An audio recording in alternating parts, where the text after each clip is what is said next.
Здравствуйте!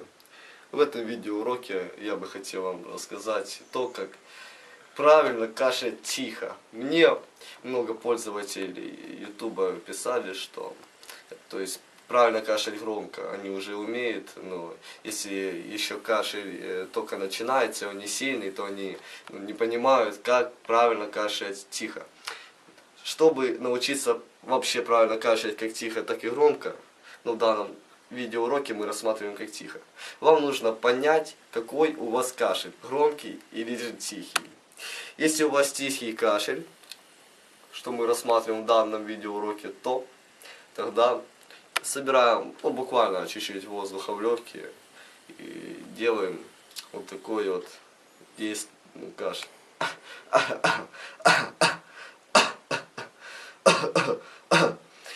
То есть, когда мы кашляли громко, то нам нужно было откашливать то, что у нас откашливалось.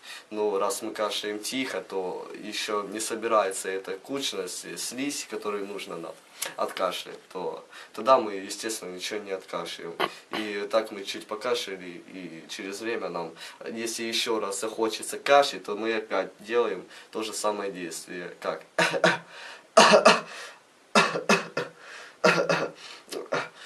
старайтесь долго, конечно, не кашлять, потому как может разболеться